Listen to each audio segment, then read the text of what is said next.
I'm about to share the jaw-dropping moment that turned my speaking gigs into a $30,000 payday. And not just for me either, but for several of my clients I've helped as well. So stay tuned, discover these game-changing strategies that can take an ordinary speaking engagement and turn it into a sales machine.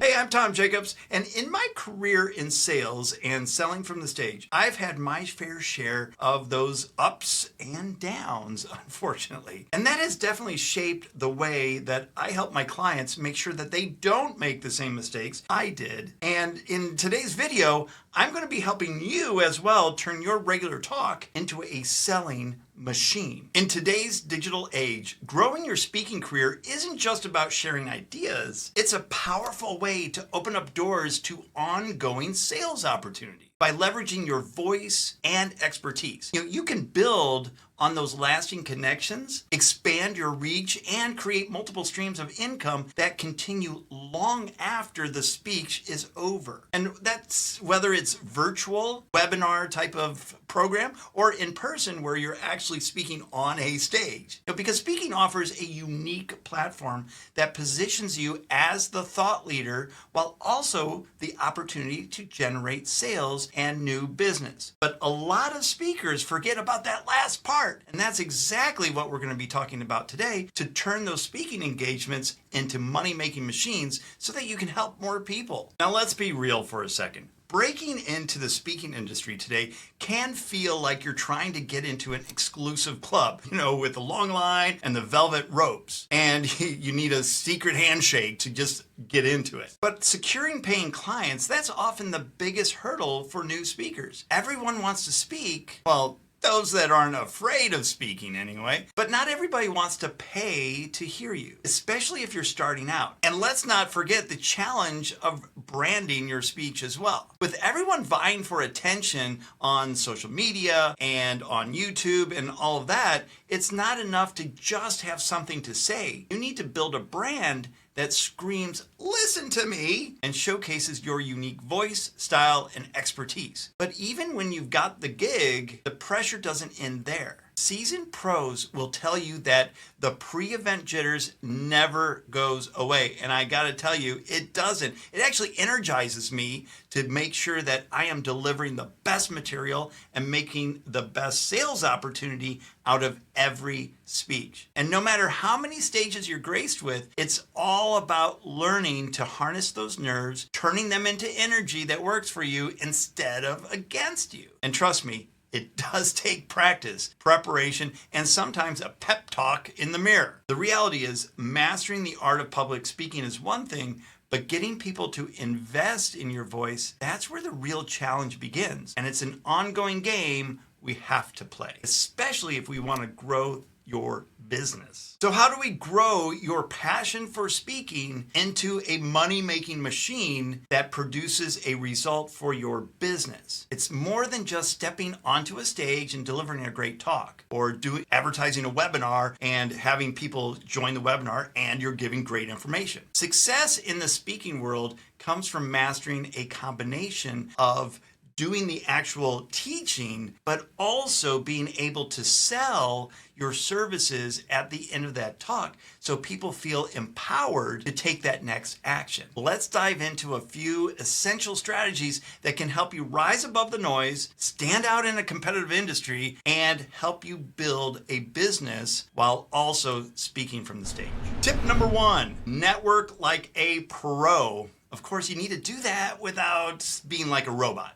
Building relationships is essential, but let's be real about it. Nobody likes the phrase, "Oh, please hire me," in their pitch. Focus on genuine connections with other speakers, event planners, clients that have businesses that you could go talk to, and also potential clients that have businesses that you could go talk to. Be curious. Offer the value of you going in and giving information to that business or to that event. And then remember that networking is like gardening. You need to plant some seeds and then nurture them over the long term. It's not just like going out, talking to somebody, and they're going to immediately hire you. It doesn't always work that way. It can sometimes, like if they need a speaker right away, but a lot of times it's about nurturing those relationships so that when they do think about having a speaker, you're the first one they're going to think about. Tip number 2, master the art of self-marketing. I know that sounds kind of funny, but you need to be a walking billboard.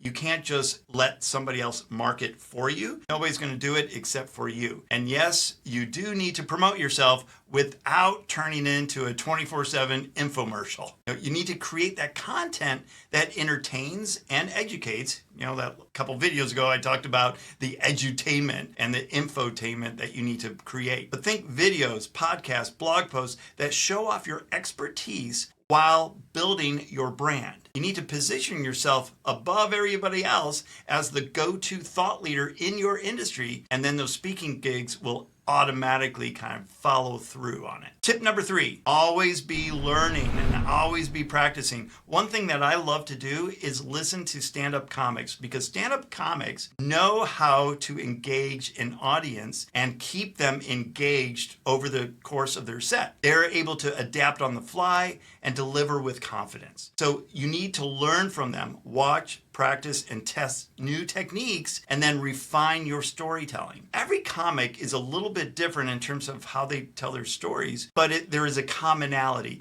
There, you will listen to the pattern of how they do their speeches or how they do their act, so that they are constantly getting laughs every 7 to 10 seconds. And you should be doing the same thing in terms of engagement. And they're giving you that feedback to let you know, yes, it's engaging and I want to learn more. And when you do that, they're going to be more apt to take your offer when you deliver the pitch at the end of your talk. Tip number 4, turn every speaking opportunity into a sales funnel, of course, without being pushy and salesy. A speaking gig isn't the end. It's actually pretty much the beginning of getting somebody involved in your business. So after each talk, take a chance to with each talk that you give, use it as a chance to generate ongoing opportunities. Include a call to action that gets the audience to give you their email address so that you can continue to follow up with them and keep the conversation going long after the event is over. Tip number 5, you need to leverage social proof, because everybody trusts reviews from other people. And when you get those reviews and those testimonials, make sure they're video testimonials from the people that either attended your talk or the ones that hired you or brought you in to do the talk in the first place. And then when other people see, all these testimonials of people that had come to your talk or had hired you to bring you in for the talk about how great the talk is, you're going to start to create that momentum so that you're going to get more speaking gigs. You're going to have more people attend your speaking opportunities, and that's going to create even more opportunity for you to build your business, because now you have more people in the audience that are going to hear your pitch. Many years ago, I was working for a marketing and coaching company that would send me out and have me do talks to groups of fitness trainers. And ultimately, at the end of those talks, I would sell their coaching program. And it was amazing. I absolutely loved it because I love teaching and I love giving information to people. Now, the first time that I did this, I was in England and I had a group of 65 prospects in front of me that I was going to sell our sales training program to. And I was like, yes, I'd practice. I had this presentation down and I gave the hour-long talk. I was giving everything I had. And at the end, I handed out the order forms to all 65 people. And I walked them through how they could order the program, get it, and what the benefit of it was for them to go through the program. And at the end of the talk, I had a total number of 0 sales. It was a complete disaster. And my boss at the time was yelling at me, why did I even take you over to England? And you did this, you couldn't even sell one person out of 65? And it was a nightmare. So what did I do? I cried a little bit. And then I decided to invest in some coaching to understand the difference between just teaching on the stage and actually selling from the stage. And I worked with this guy for half a day, and he broke down my presentation. He's like, oh, well, that's wrong, this is wrong. You need to redo this.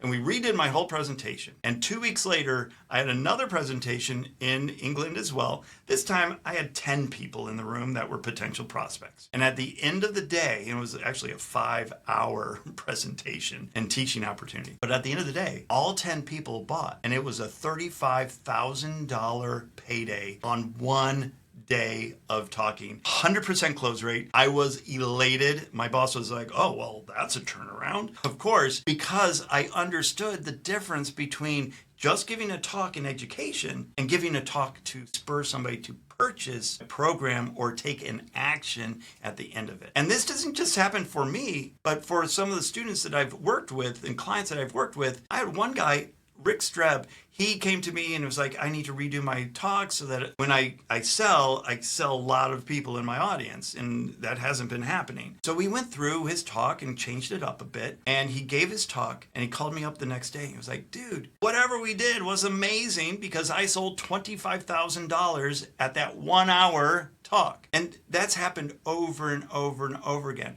When you know what the formula is for producing a result like that for a talk, rather than just giving information, but giving information to spur an action to purchase. When you understand that and practice it, it is amazing. Now, looking back at those successes and those failures, it wasn't overnight. It took time. It's definitely a marathon, not a sprint. And it takes grit, consistency, and a whole lot of hustle. I mean, the glamour that you see on the stage is just the tip of the iceberg because you're on airplanes, you're traveling all around. It can be cool for a while, but it also can be tiring. But at the end of the day, if you're building your business because of that, it is really amazing. And success might take time, but trust me, it's worth the climb. So lace up your running shoes and keep pushing forward. Your speaking career is waiting to take off, and every challenge is just a stepping stone on the path to greatness. Now, whether you're just starting out or you're already on your way, I hope this video gives you some tips and tricks